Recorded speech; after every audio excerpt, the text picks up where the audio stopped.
बिस्मिल्लाहिर्रहमानिर्रहीम। आज 5 अगस्त योम इस्तिसाल पूरी दुनिया में मनाया जा रहा है। जहाँ जहाँ जमहूर पसंद और आज़ाद पसंद लोग रहते हैं वो मकबूजा जम्मू कश्मीर के अवाम के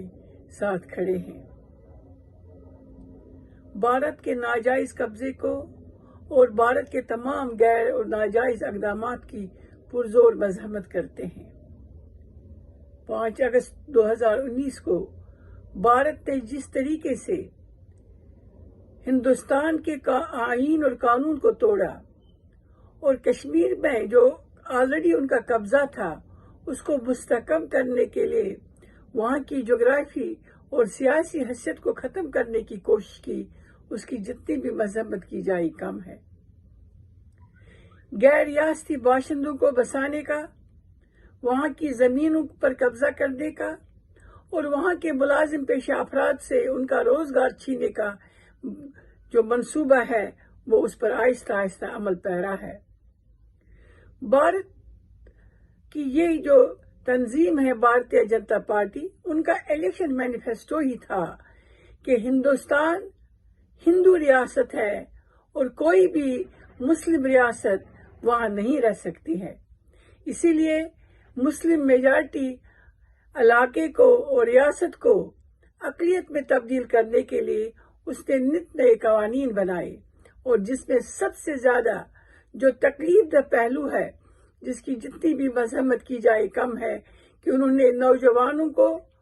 घरों से उठाकर कत्ल करना शुरू कर दिया है और सिर्फ जुलाई के महीने में ही 21 नौजवान या तो गायब हो गए या घरों से उठाकर जेलों में बंद कर दिए।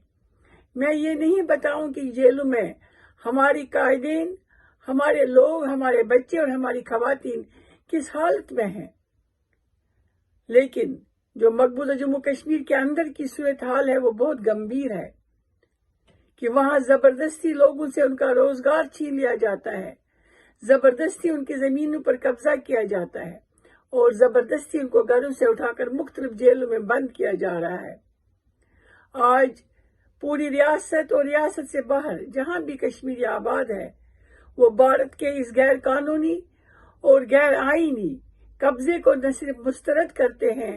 बल्कि अक़वाम आलम से अपील करते हैं कि वह अपने कवानीन और जो उनकी अपनी रेजोल्यूशन है, यूएन की करारदादें हैं, उन पर अमल कराने के लिए भारत पर दबाव डालें। पाकिस्तान, हिंदुस्तान और कश्मीर की लीडरशिप को एक टेबल पर बिठाए और इस जो ये 75 साला मसला है उसका कोई पूरा हल निकाले।